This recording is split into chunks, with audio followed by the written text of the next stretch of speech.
Battery operated chainsaws are all over the market today, and they are a great option for someone who does not want to deal with gas or having to start a chainsaw on an occasional use basis. We have the Toro Flex-Force 60-volt brushless chainsaw in front of us. We're going to look at this saw today and compare it a little bit to another saw that I have that feels very similar. Walk you through everything that you need to know about this saw, and maybe we can learn a little bit on how it performs against some others. Stay tuned.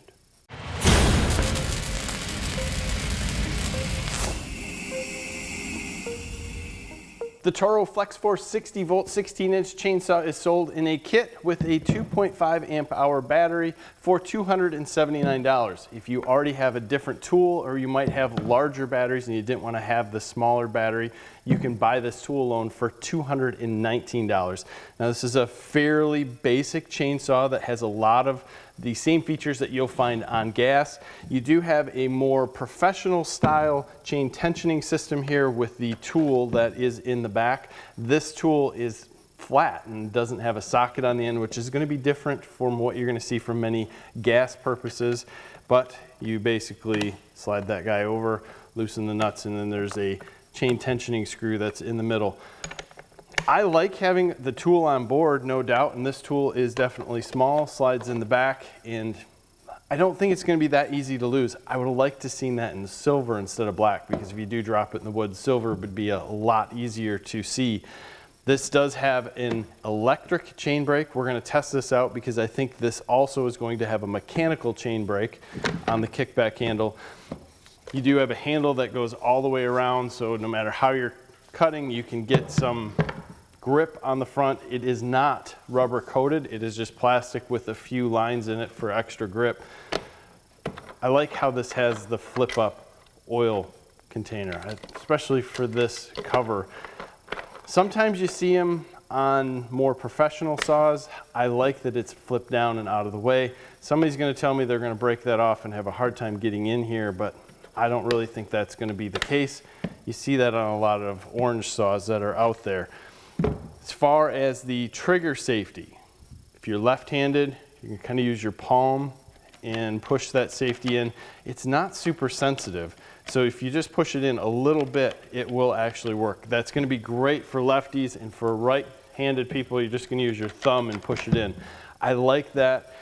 Everything seems to work. Everything seems to be in order that we would want, even your metal bucking spikes up front.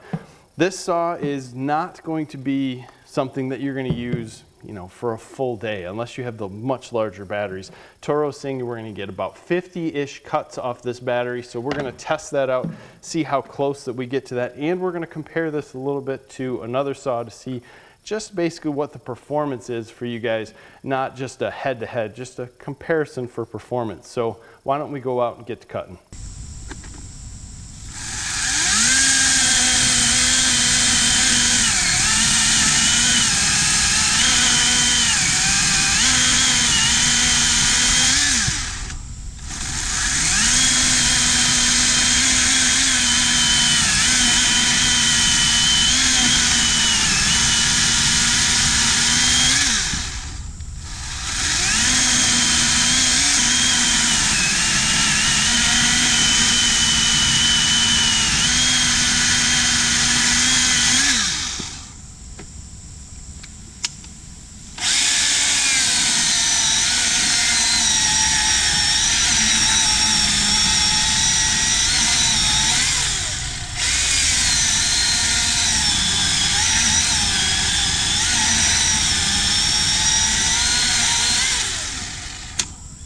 One thing that threw me here a little bit with the Toro saw is the soft start.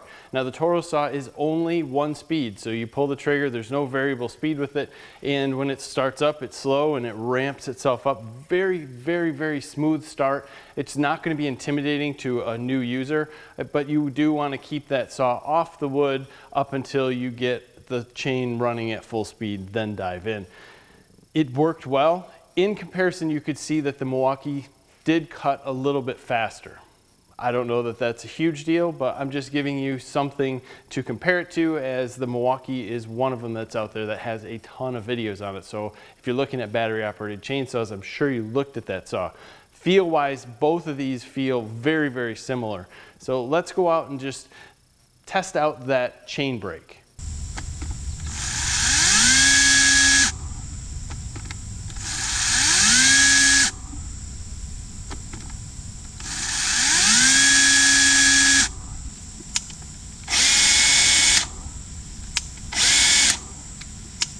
So as the Toro stated, it was an electric chain brake, and it sounds like it. You don't hear a big click in a kind of like a binding action on anything in the chain.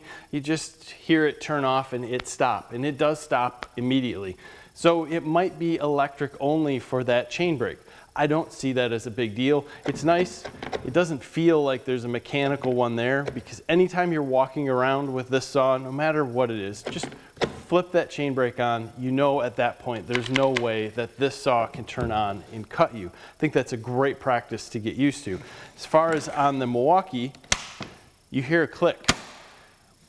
I think there is a mechanical chain brake along with an electrical one. Nothing turns on here. I don't know if one's better or worse. I'm used to gas and mechanical chain brakes. That's just how most of us are going to be used to something. This is just a little bit different. Let's continue some of the cuts just to see how many cuts we can get with this Toro 2.5 amp hour battery, noting that we are cutting continuously, not stopping and giving any breaks. So if you did stop and give breaks to the battery, it would last longer.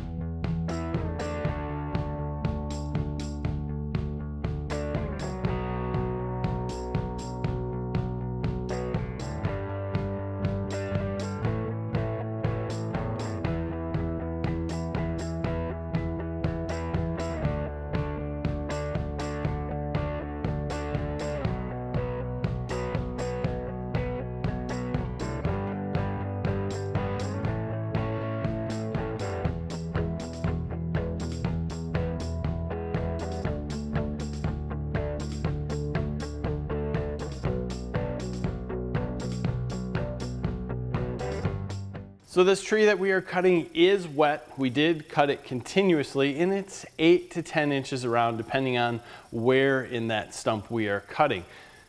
We got 29 total cuts. A couple of them were from the Milwaukee, and I'm going to say 25 of them are from this Toro, which is not bad, being the fact that we were, again, continual cuts and we're just pushing on a larger log than what Toro specifies. You'll get 50 cuts on this 2.5 amp hour battery.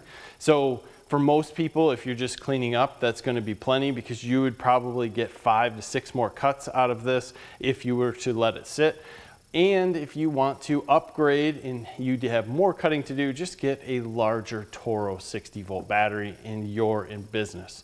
So cut wise, I didn't think that 25 cuts were bad. We've seen a lot of chainsaws very similar to this, even priced very similar to this, that don't have the features and basically got 10 cuts on one battery charge.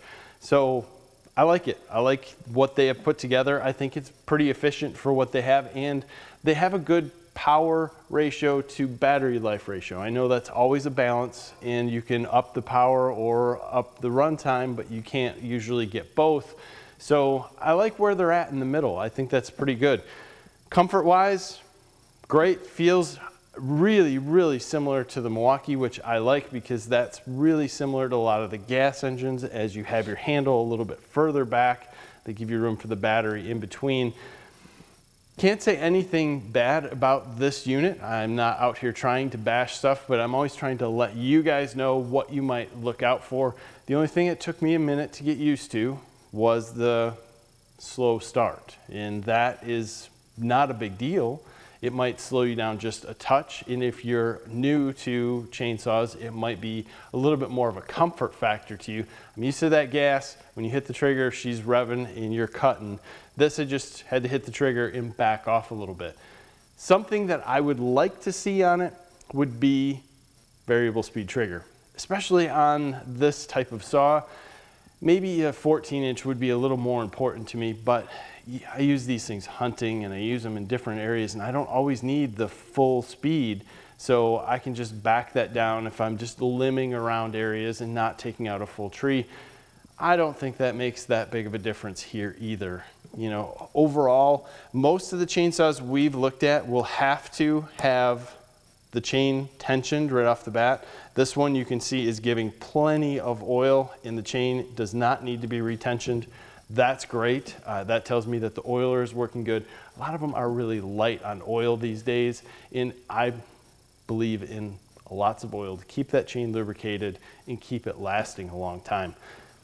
Overall, I'm very curious to hear your comments on how we took a look at this, what you think about just throwing that Milwaukee in there to give you an idea of speed of cut and maybe a little bit of different options. There's a lot of battery operated chainsaws on the market. It's probably hard to choose what one is going to work best for you. One of the things that I like about the different brands that are out there that have their specific stores, I mean, obviously this one's available at the Home Depot, it's available at your Toro dealers, it's available in different places, but the Toro actually has schematics online where you can look up and find all the parts for the saw. So if you did have to buy something that wasn't in their warranty, you could just order that part online or go to the Toro dealer and pick it up. That's a huge deal for me, and you won't find that with a lot of the other brands.